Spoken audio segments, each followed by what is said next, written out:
everybody. This is Moo. And this is Fuji. We just watched 101 Dalmatians. We just watched a bazillion dog That's not movie. actually, I think there's some dogs in this movie. There was an amount of dogs. There was at least one. There was a cat. There was a cat, yeah. I love Sergeant Tibbles. I I've like always him loved too. Sergeant Tibbles. Yeah, he's a good cat. He helped the doggies. I like this movie. I like this movie a lot. I have so much nostalgia. Do you have nostalgia? I watched this movie about as many times as there are dogs in the movie when I was a kid. Yeah, I know. I'm pretty sure I watched it a lot. I don't remember how many times, but I did see a lot. And I played the PC game. If anyone has ever played, probably a lot of people, the Storybook interactive one, and I played the PS2 game, which was, it's more 102 because it has Oddball and. Who was the other character you played as? I always played as Oddball, so Oddball and was it Patch? Oh my gosh, it's not. Or was it Lucky? I don't remember. I know the other one was a boy. Yeah, I just don't remember which one. because I had it for Game Boy. I had 102 Dalmatians for Game Boy. Oh really? Yeah, I had PS2. Yeah. Oh, I don't even remember the full name of that game, but it was like something. Well, what he did is like you had to find all your siblings and like stop Cruella. Let them out of the cages and stuff. Yeah, and you the first level was in Piccadilly, not Piccadilly. Piccadilly Circuit was one of the levels, but the first level was what's the park name in London? Oh my god, why am I blanking on it? Regent's Park? Yeah, that was the first level. And there's also a golf mini game that my siblings and I would play, and it was a pain in the ass. Oh my god, it was so difficult. Like if you didn't have the right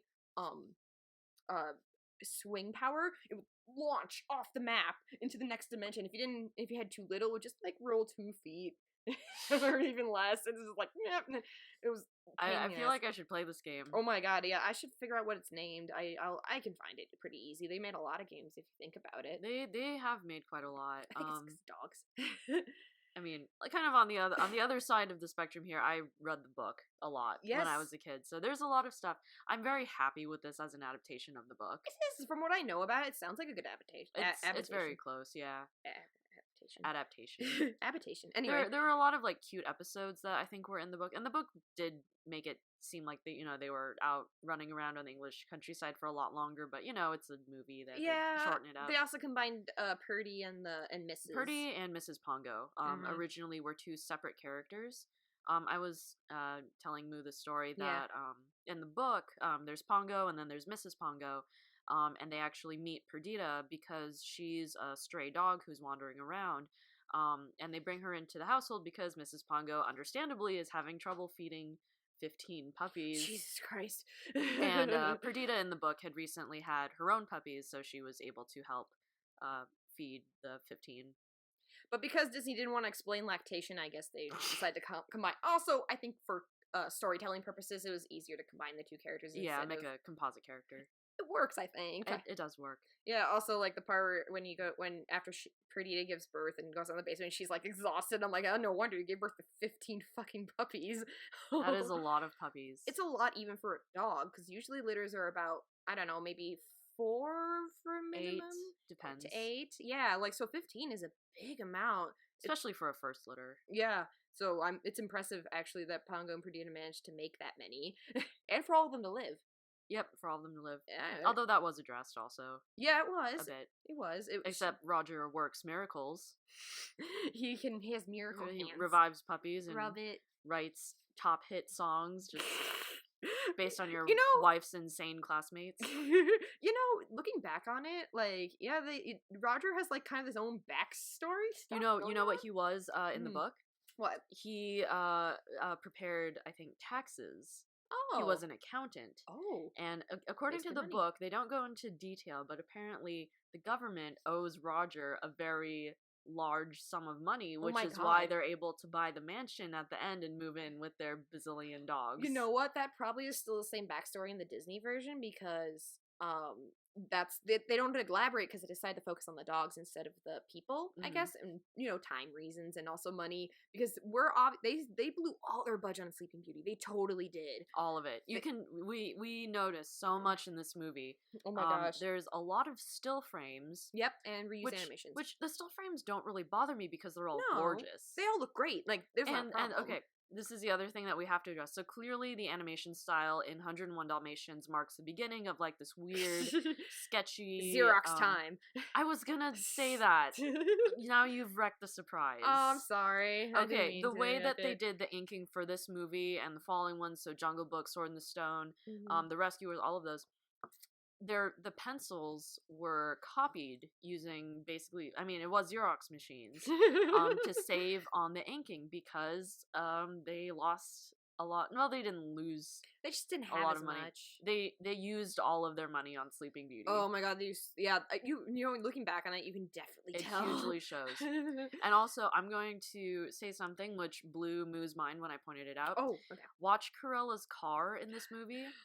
Cruella's car actually was animated by creating an actual, like, cardboard model. I don't know if it was cardboard or wood, but creating an actual model of the car, painting it white, and then all of the edges were painted in black. And then they photographed the car and used that as their sketched film. over it, yeah. Used it as their film. Yep, they painted over it, and that's how they animate the car. So when you watch it, you can't unsee it. It looks CG. It does, even though CG wasn't a thing back then. Like, but they did essentially what CG does, where they made a model and they used the outlines. Shout out to Disney, man. It's amazing. And I mean, this movie came out in what? 1961. 61. So it's yeah, that's really impressive. I have to say, it still looks good. Like, I wouldn't notice if I didn't know. And I mean, we're not even touching on, you know, they animated a bazillion dogs with 700 bazillion spots on them. Yeah, I said in the movie, but the reason the movie took a little while to produce than they thought they would, because they had to create new technology due to the parts where all the Dalmatians were running at once. Because when they're running down the stairs with all those spots, like, their previous animation was like, oh shit, you can't see anything but a white blur and some spots. Yep. So it was pretty much so you could see the dogs, and you could tell they were like, we're gonna reuse this as much as we can, and they did. And it worked really well. It reminds me actually a little bit of the horde scene in Mulan. When they're coming down. Oh my gosh, yeah. I mean, that was CG, but yes, it was. But it reminds me a little bit of that, and it's, you know, we've come so far. Holy shit, yeah. Actually, you can. Like, we were talking about how, like, everything's a lot more fluid. I mean, Sleeping Beauty was fluid, of course, but this is fluid in a different way, if that makes sense. No, and the opening. Oh yeah, the opening. So dynamic. Watching the credits, it almost at this time you were still showing credits before the movie. Yes. But it felt very much like an end credit sequence where there was just a lot of really cool little doodles going on. There's some very cool transitions that they did with the color at the beginning. It was very Hello Fantasia again. Oh god, yeah. But it was just really impressive for an opening credit sequence. Yes, yeah. Shout out to the people who made that opening. Like, it's really dynamic comparatively to the previous ones, because usually it's just like, here's a storybook, da da da, open it up. But Aristocats does this too, if I remember correctly. And a lot of this too is they were using a lot more contemporary music, and, you know, they could kind of go a little bit more contemporary with the animation style also. Yep, and this is the 101 Dalmatians is an important marker for me, I think, because this is the last movie that came out while Walt Disney was alive. Last one that came out? Yeah, Jungle Book wasn't released when he died. Oh, I know it wasn't released, but I thought Sword in the Stone. Was it? Oh wait, shit, no, yeah, you're right, I forgot about Sword in the Stone. No, the last one that came out while he was alive was Aristocats. Oh yeah, wait. Or no, that was the last one he That was the produced. last one he greenlit. No, he greenlit Jungle Book. He released... No, Jungle Book was done before he died. I'm getting them mixed up. Okay, hold on, I got a list right here. I wrote these down. Now we're arguing. Oh man. Actually, it's fine, it's part of discussing. Sword in the Stone, Jungle Book was the final animated film produced while he was alive. And then Aristocats was the last one that he greenlit. Yes, yeah. Okay. And Sword in the Stone is the last one. Yeah, so I had it wrong. It's not Dalmatians. It is Sword in the Stone. That was the last one that came out when Walt Disney was alive. So I guess we'll talk about that when we hit Sword in the Stone. Hello, cat. Hello, cat. My cat's walking by. We're not at cats just yet. We haven't gotten there. We haven't gotten to the problematic cats. I love cats. There were not any problematic animals in this movie. Unless there really weren't. No, not really. I mean, it is a joke. I love the joke British. about the Labrador. Labrador. They basically took the Labrador design, in case anyone forgot, the one that helps them onto the truck. Yeah, at the end. They basically just took Pongo and Bridia's design, recolored it as black and then changed the muzzle a little bit.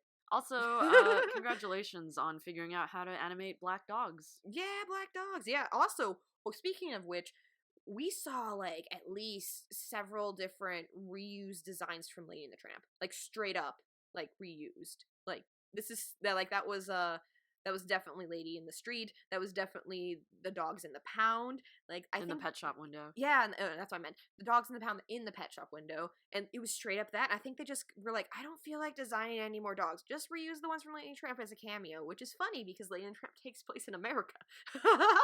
You can't say at least several. Yes. If you're gonna say at least, you gotta put a number.